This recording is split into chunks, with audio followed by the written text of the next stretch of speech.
Jewelleries లో gratitude sale March 8 నుంచి 11 వరకు ఫ్లాట్ 50% ఆఫ్ ఆన్ విఏ. నమస్తే. మన నిత్య జీవితంలో ఎన్నో రకాల కష్టాలు పడుతూ ఉంటాం. కొంతమంది చాలా గట్టిగా దేవుడి పూజలు చేస్తూ ఉంటారు. వ్రతాలు, నోములు, పుణ్యకార్యాలు, అలాగే ఉపవాస దీక్షలు చాలా కఠినంగా చేస్తూ ఉంటారు. అయినా కూడా ఎక్కడ ఏ మంచి రిజల్ట్ కూడా కనిపించదు. అసలు దేవుడు ఉన్నాడా లేదా, ఎందుకు నన్ను పరీక్షిస్తున్నాడు, ఏది ఒక సమస్య పోతే మరొకటి, ఇంకో సమస్య పోతే ఇంకొకటి అన్నట్టుగా జీవితం గడిపేస్తున్నామే. ఆఖరికి వచ్చేసరికి ఇంకా ఎప్పుడు నా జీవితం వెలుగులోకి వస్తుంది అని సతమతం అవుతూ ఉంటాము. అలాంటి వాళ్ళు ఏం చేయాలి, అసలు ఎందుకు ఇలాంటి సమస్యలు వస్తూ ఉంటాయి, గత జన్మ పుణ్యఫలం ఏదైనా ఈ జన్మకి రాకపోయిందా, ఎందుకు అలా జరుగుతూ ఉంటుందని అనేక సార్లు మనల్ని ప్రశ్నించుకుంటూ ఉంటాం. మరి ఈ ప్రశ్నకి సరైన సమాధానం తెలియజేయడానికి మనతో పాటు ప్రముఖ ఆస్ట్రాలజర్ బ్రహ్మశ్రీ నందిబట్ల శ్రీహరి శర్మ గురుగారు ఉన్నారు. నమస్తే గురుగారు. వాగర్థ వివ సంపృక్తౌ వాగర్థ ప్రతిపత్తయే జగతః పితరౌ వందే పార్వతీ పరమేశ్వరౌ. సదాశివసమారంభాం శంకరాచార్య మధ్యమాం అస్మదాచార్య పర్యంతం వందే గురు పరంపరాం. ఆదిత్యాయ చ సోమాయ మంగళాయ బుధాయ చ గురు శుక్ర శనిభ్యశ్చ రాహవే కేతవే నమః. శృంగేరి జగద్గురు పీఠాధిపతులకి, కంచి పీఠాధిపతులకి నమస్కారములు తెలియజేసుకుంటూ కార్యక్రమాన్ని ప్రారంభిద్దాం. గురుగారు, ఇందాక నేను ఇంట్రడక్షన్లో చెప్పినట్టుగా కొంతమందిని చూస్తూ ఉంటామండి. ఈవెన్ కమెంట్ బాక్సెస్లో కూడా కొన్ని ప్రశ్నలు నేను అలా తీసి కూడా పెట్టానండి. ఎప్పుడైనా మీ ముందు పెట్టాలి, నివృత్తి చేయాలి, వాళ్ళకి ఏదైనా సమాధానం అంటే ఎంత కటిక దారిద్రం అంటే అసలు ఎన్ని రకాల పూజలు చేసినా, ఎన్ని రకాల సమస్యల నుంచి ఒకటిగా బయటపడుతున్నా ఇంకొక సమస్యనే ఆ సమస్యకి దారి తీస్తుందో అన్న విధంగా వాళ్ళ జీవితం గడిచిపోతూ ఉంటుందండి. అంటే జాతకం కూడా ఎక్కడ చూపించినా అన్ని విధాలుగా బాగుంది అంటున్నారమ్మా, అయినా కూడా మాకు ఎక్కడ ఏం మంచి అవ్వట్లేదు. భర్త కాకపోతే భార్య, భార్య కాకపోతే పిల్లలు, పిల్లకి కాకపోతే ఆ ఇంట్లో ఉన్న పెద్దవాళ్ళకి, లేకపోతే ఇంటికో, ఆర్థికంగానో, లేకపోతే ఆరోగ్యపరంగానో ఏదో ఒక సమస్య వస్తూనే ఉంది. అసలు జీవితమే వ్యర్థం అనుకునేలాగా అయిపోయింది మా బతుకు అంటూ ఉంటారు. అలా ఎందుకు గురువుగారు జరుగుతూ ఉంటుంది? నిజంగా నాకు కూడా అనిపిస్తుంది, ఏ దేవి దేవతకు కూడా కరుణించరా, వాళ్ళకి ఏ దారి చూపించరా, అంత బానే ఉంది అంటున్నారు, మళ్ళీ ఎక్కడ ప్రాబ్లం కనిపిస్తుంది అన్నట్టుగా. మీరు చెప్పిన దాంట్లో వాస్తవం లేదమ్మా కీర్తి గారు. ఎందుకంటే అసలు ఇలాంటి కేసులు మీరెన్ని చూసుంటారో. అసలు చెప్పాలంటే అదే నేను చెప్పబోతున్నాను. ఎందుకనంటే చిన్నతనం నుంచి ఈ యొక్క వృత్తిలో ఉన్నటువంటిది, తదనంతరం అమ్మవారి యొక్క అనుగ్రహం వల్ల జ్యోతిష్యం ఈ వృత్తిలోకి రావడం, అంతకుముందంచా సదాచారైన కుటుంబం. అయితే సంబంధించినటువంటి విషయాలు మనం చూసినప్పుడు మా దగ్గరికి వచ్చేటువంటి వ్యక్తుల యొక్క సమస్యలు, దానికి సంబంధించినటువంటి పరిష్కార మార్గాలు ఏంటి అనేటువంటివన్నీ కూడా తెలియచేస్తూ పరిహారాలు చేయిస్తూ అనేక సందర్భాల్లో ఆ విధంగా గడుస్తూ వచ్చింది. కానీ కొన్ని సంవత్సరాల్లో చాలా మందికి పరిహారంలో ఎంత చక్కగా నిజాయితీగా చక్కగా చేయించినా ఆ పరిహారాల ప్రభావాన్ని పొందుతున్నట్టుగా అనిపిస్తూ కానీ సంపూర్ణంగా పొందలేకపోతున్నారు. దీనికి గల కారణం ఏంటి అనేటువంటిది వాళ్ళ జాతకాలన్నీ సంపూర్ణంగా ఇంకా బాగా లోతైన విశ్లేషణ చేసినప్పుడు కొన్ని దోష ప్రభావాలు అనేటువంటివి మానవుల్ని పట్టి పీడిస్తాయమ్మా. అందువల్ల ఈ దోష ప్రభావం వల్ల మీరు అన్నట్టుగా చాలా మంది, ఎంతో మంది జ్యోతిష్యుల దగ్గరికి వెళతారు, వాళ్ళు చెప్పినటువంటి ప్రతి పరిహారము పాటిస్తారు.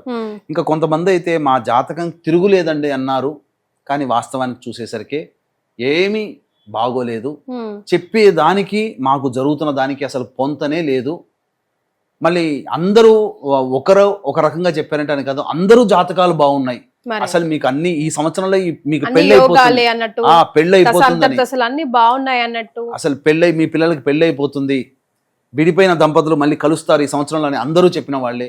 ఇంటి కోసం ఎంతో కష్టపడుతున్నాము, ఇల్లు కట్టుకోవాలని, ఆ ఇల్లు కోరిక నెరవేరట్లేదు, ఈ సంవత్సరంలో మీకు నెరవేరుతుందని అందరూ చెప్పారు.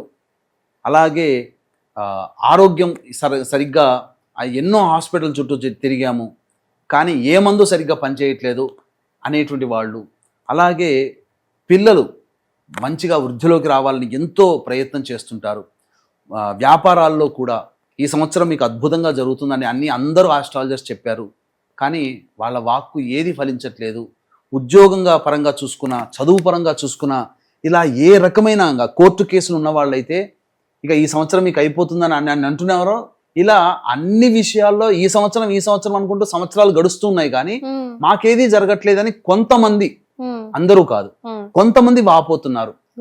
వాళ్ళ జాతకాలలో నిజంగా గమనించుకుంటేనమ్మా, వాస్తవానికి అట్లాంటి వాళ్ళ జాతకాలు నేను కూడా చూశాను. అద్భుతం అమ్మ జాతకాలు మాత్రం. జన్మించిన లగ్నానికి యోగకారకులైనటువంటి దశ జరుగుతుంటది. అంతర్దశ కూడా యోగ జాతకమే, గ్రహాలన్నీ అనుకూలంగానే ఉంటాయి.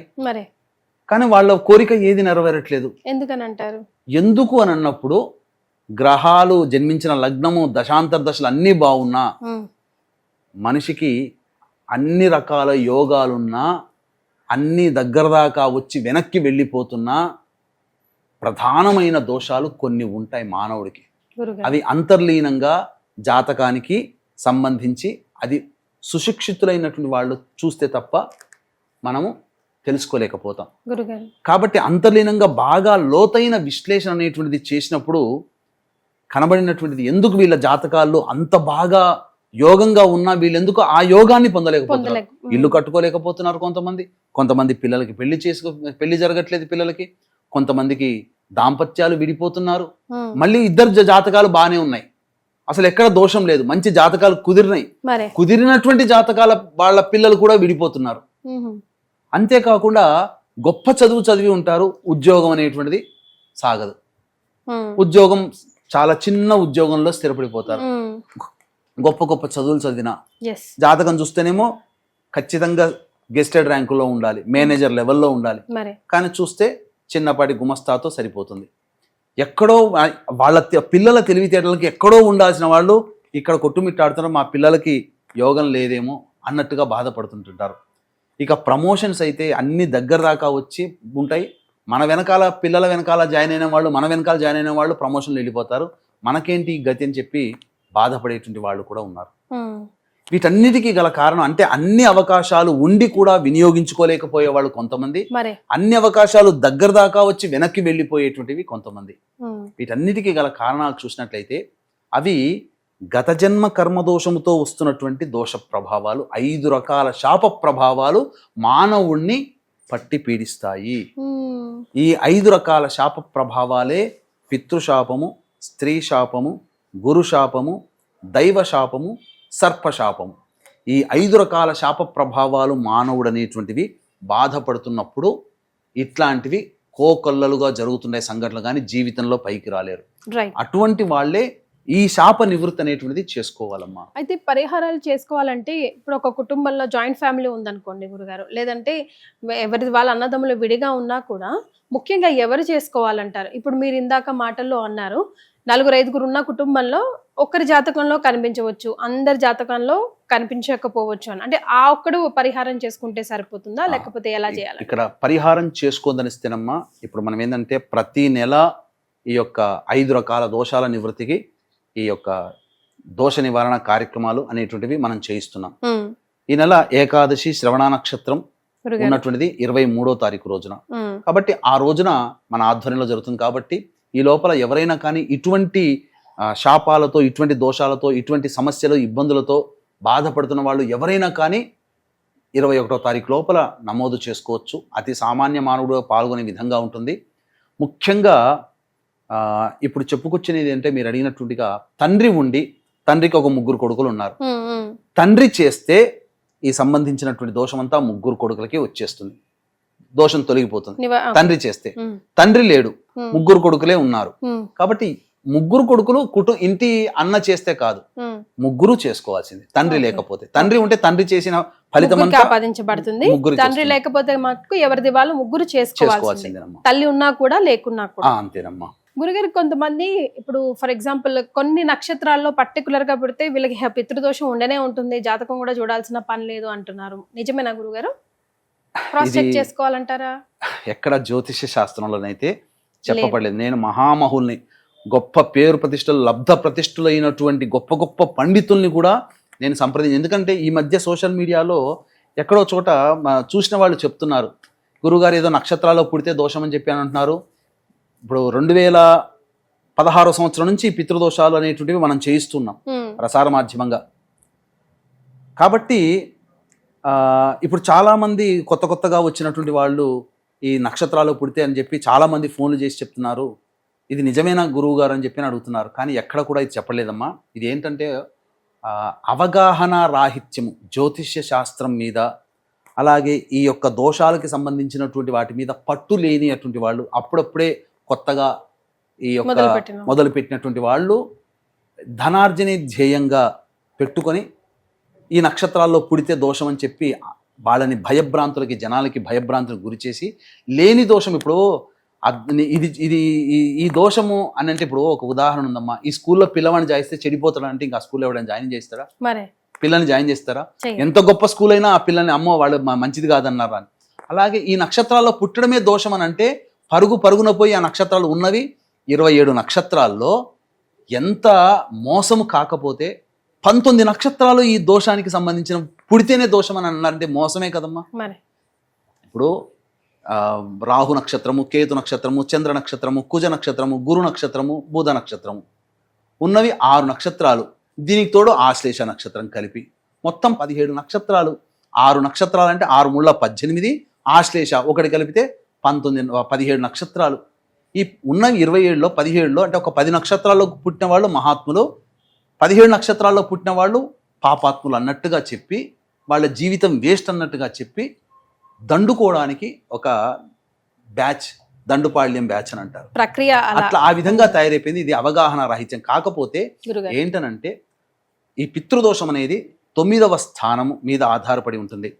రవి 9వ స్థానంలో ఉన్న, శని 9వ స్థానంలో ఉన్న, అలాగే 9వ స్థానాధిపతి అయినటువంటి వాడు రాహు నక్షత్రము, కేతు నక్షత్రము, శని నక్షత్రంలో ఉన్న, అలాగే 9వ స్థానాన్ని రవి శనులు చూస్తున్న, కంజంక్షన్ కలిగిన, అలాగే ఈ యొక్క 9వ స్థానాధిపతి అయినటువంటి వాడు పిశాచగ్రహ సంబంధించినట్టుగా రాహుకేతు నక్షత్రాల్లో ఉంటే పితృశాపం అని శాస్త్ర ప్రకారం చెప్పబడి ఉంది. కానీ ఈ నక్షత్రాలలో జన్మిస్తే దోషము అని చెప్పి ఎక్కడా లేదు. దయచేసి వీక్షించేటువంటి ప్రేక్షకులు ఇటువంటి బ్యాచ్ని నమ్మకండి. ఇది సరైనటువంటి శాస్త్రము కాదు. అశాస్త్రీయమైన విధానముతో ప్రజల్ని మోసం చేయడానికి మాత్రమే ధనార్జనే ధ్యేయంగా కంకణం కట్టుకున్న బ్యాచ్ చేసేటువంటి నిర్వాకము తప్ప ఇంకా వేరేది లేదు అని చెప్పవచ్చు. గురుగారు, మరి ఇలాంటి పితృదోషాల నివారణ కోసం మనం ఏదైనా రెమెడీ పాటిస్తున్నప్పుడు ఒక ఫ్యామిలీకి లేదా ఒక పర్సన్కి ఒక బ్రాహ్మణుడితో చేయిస్తారా, లేకపోతే అందరూ కలిపి అందరి 4 ఫ్యామిలీస్ని కలిపి ఒక బ్రాహ్మణుడికి ఇచ్చి చేయిస్తారా? ఏది మనం అప్లై చేసుకుంటే బెటర్ అంటారు?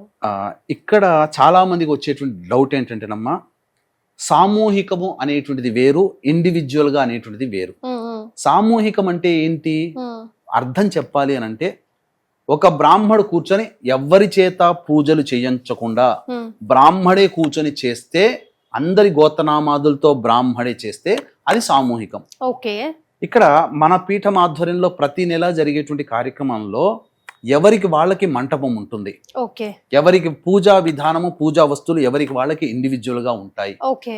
కాకపోతే సుశిక్షితుడైనటువంటి బ్రాహ్మణుని మనం ఏర్పాటు చేసుకొని ఆ బ్రాహ్మణుడి ద్వారా మనం చేయిస్తాం. కానీ చాలా మంది చాలా చోట్ల చేసేటువంటి ప్రక్రియ ఏంటంటే, ఎవరికి మేము గొప్పగా చెప్పుకోవడం కోసం ఎవరికి మేము బ్రాహ్మణుని పెట్టాము, ఏ బ్రాహ్మడికి ఏ వ్యక్తికి ఆ బ్రాహ్మణుని కేటాయించాము అని చెప్తున్నారు. ఎంత హాస్యాస్పదంగా ఉంటే, అందరూ ట్రైన్డ్ పీపుల్ ఉంటారా? ఇప్పుడు ఒక ఫంక్షన్ చేస్తున్నారు, వంట చేసే మాస్టరు ఒక్కడు ఉండి అన్నీ చక్కగా చేస్తే ఆ వంట చక్కగా వస్తుంది. 10 మంది ఒకే వంటని 10 మంది 10 చేతులు పడితే ఆ వంట నాశనం అయిపోతుందా? అంతే కదా. ఇప్పుడు ఒక వెహికల్ మీద వెళ్తున్నాము, ఒక సుశిక్షితుడైనటువంటి డ్రైవర్ ఉంటే స్టార్ట్ చేసి గమ్యానికి క్షేమంగా తీసుకెళ్ళగలుగుతాడు, బాధ్యత. అదే వెహికల్ని బస్సులో ఉన్న వాళ్ళు 10 మంది నడిపితే 10 రకాలుగా ఉంటుంది కదా. అట్లాగే ఒక పూజని ఏర్పాటు చేస్తాడు, ఒక 10 మంది బ్రాహ్మలు 10 మందిని కూర్చోబెట్టి 10 మంది ఒక్కొక్క వ్యక్తులకి, ఒక కుటుంబానికి ఒక బ్రాహ్మడు పెడతాడు. 10 మంది ట్రైన్డ్ ఉండరమ్మా. ఎందుకంటే చదువుకున్నవాడు 10 మంది వాడు చక్కగా వాడు సొంతంగా ఉంటాడు, వేరే వాళ్ళ దగ్గరికి ఎందుకు చేరతాడు కూలి పనికి? కాబట్టి చదువు లేని వాళ్ళు కూడా ఇందులో ఉండి, పైగా ఇక్కడ ఏం జరుగుతున్న నష్టం ఏంటంటే టార్గెట్ బేస్డ్గా ఉంటుంది వీళ్ళది. బయట చాలా చోట్ల టార్గెట్ బేస్డ్గా చేస్తున్నారు. టార్గెట్ బేస్డ్ అంటే 1.5 గంటలో ఈ పూజ అయిపోతుంది, ఇంకొకళ్ళకి చేయించవచ్చు. ఆ పూజ చేయించినందుకు ఇంతో దక్షిణ వస్తుంది, ఇంకో పూజ చేస్తే ఇంకో రోజు డబ్బులు వస్తాయి కదా, ఇలా చేస్తున్నారు. ఇవన్నీ ఇంత విపులీకరించి ఎవరికి తెలియదమ్మా. మరి మనకు బ్రాహ్మణుని పెట్టారా లేదు, ఆ బ్రాహ్మణుడు సరైన వాడా కాదని ఎలా తెలుస్తుంది? తెలియదు. అందుకనే మనం ఏంటంటే సుశిక్షితుడైనటువంటి బ్రాహ్మణుని మనం పెట్టుకొని ఆ బ్రాహ్మడే అందరి చేత, ఎవరి పూజ వాళ్ళకే, ఇక్కడ సామూహికం అనే మాటే లేదు, సామూహికము కాదు, ఎవరి వస్తువులు వాళ్ళవి, ఎవరి పూజ వాళ్ళది, ఎవరి సంబంధించినటువంటి వివరాలు వాళ్ళవే ఉంటాయి. కాకపోతే ఒక్కొక్క బ్రాహ్మడు చక్కగా ఆర్గనైజ్ అనేటువంటిది చేస్తాడు. రైట్. గురుగారు, పితృదోష నివారణ చేసుకోవాలన్నప్పుడు ఫర్ ఎగ్జాంపుల్ ఒక ఫ్యామిలీలో తల్లో తండ్రో ఎవరైనా పరమపదించారనుకోండి, సంవత్సరం లోపు చేసుకోవాలా, ఆ తర్వాత చేసుకోవాలా, ఎలా అప్లై చేసుకోవాలంటారు? ఇప్పుడు ఇది కూడా పితృకార్యానికి సంబంధించినటువంటిదేనమ్మా. కాబట్టి సంవత్సరం లోపలైనా చేసుకోవచ్చు, చనిపోయిన తల్లిదండ్రులు చనిపోయిన తర్వాత, లేదా సంవత్సరికం అయిన తర్వాతనైనా కానీ చేసుకోవచ్చు. ఏం సంబంధించి దీని గురించి ఇబ్బంది పడాల్సిన అవసరం లేదంటారు. అలాగే ఇంట్లో ఏదైనా పెళ్లి లేదా గృహప్రవేశం లాంటి పెద్ద పెద్ద శుభకార్యాలు జరిగినప్పుడు ఇలాంటి పితృదోష నివారణ కార్యక్రమాలు ఏది చేయించకూడదు అని అంటూ ఉంటారు గురుగారు. ముఖ్యంగా ఇప్పుడు మనం సంవత్సరానికి ఒక్కసారి పెట్టేది కూడా చేయొద్దు, పిండ ప్రధానాలు అవి చేయకూడదు, పెళ్ళైతే గృహప్రవేశం అయితే అని కూడా అంటూ ఉంటారు కదా, ఇది నిజమేనా గురుగారు? ఇక్కడ ధర్మ సందేహం క్లారిటీ ఇస్తాను. పితృ కార్యక్రమాలు అనగా పెళ్ళయిన తర్వాత 6 నెలల వరకు ఆ ఇంటిలో పిండ ప్రధాన కార్యక్రమం ఇంట్లో చేయకూడదని శాస్త్రం చెప్పబడింది, కానీ అసలుకే మానకూడదు అని ఎక్కడా చెప్పబడలేదు. ఆ ఇంటి యజమాని ఎవరైతే ఉంటారో పెళ్లి గృహప్రవేశం అయిన తర్వాత 6 నెలల్లో తల్లికి కానీ తండ్రికి కానీ ఏదన్నా తిథి వచ్చినప్పుడు ఎక్కడైనా కానీ నదీ తీరంకి వెళ్ళి చేయాలి తప్ప ఆ కొత్త ఇంట్లో చేయకూడదు, శుభకార్యమైనటువంటి ఇంట్లో చేయకూడదు. కాకపోతే ఇది విషయం తెలియక చాలామంది ఏం చేస్తున్నారంటే పెళ్ళైన తర్వాత 6 నెలల్లో తండ్రి కానీ తల్లి కానీ తద్దినం వస్తే పెట్టకుండా మానిపోతున్నారు, మహాదోషం చేసిన వాళ్ళు అవుతారు. నదీ తీరంలో కానీ ఏదైనా క్షేత్రంలో కానీ లేదా సేవా సమితి క్షేత్రంలోకి వెళ్ళి ఖచ్చితంగా పితృదేవత ఆరాధన ఆ ఇంటి యజమాని చేయాల్సిందే, తప్పదు. అయితే పెళ్లి పెట్టుకుంటారు కదమ్మా, పెళ్లి పెట్టుకోవడానికంటే మండలం రోజు ముందు ఈ పూజలు పనికిరావు. సపోజ్ ఉదాహరణకి ఇప్పుడు మనం ఏంటనంటే ఈ 23వ తారీఖు రోజు ఏకాదశి, శ్రవణ నక్షత్రం అద్భుతమైన నక్షత్రం, నారాయణుడికి సంబంధించిన నక్షత్రము, నారాయణ బలి చేస్తున్నాం కాబట్టి ఆ రోజున చేస్తున్నాం. 23వ రోజుకి మనకు మండలం రోజులనంటే మార్చి 22 కదా, ఏప్రిల్ 30కో 31కో వస్తుంది అనుకోండి.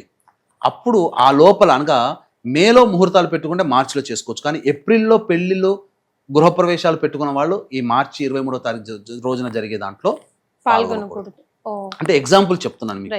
అంటే ఒక 40 మన ముహూర్తం పెట్టుకున్నటువంటి 40 రోజుల ముందర ఈ యొక్క పితృ కార్యక్రమాలు చేయకూడదు.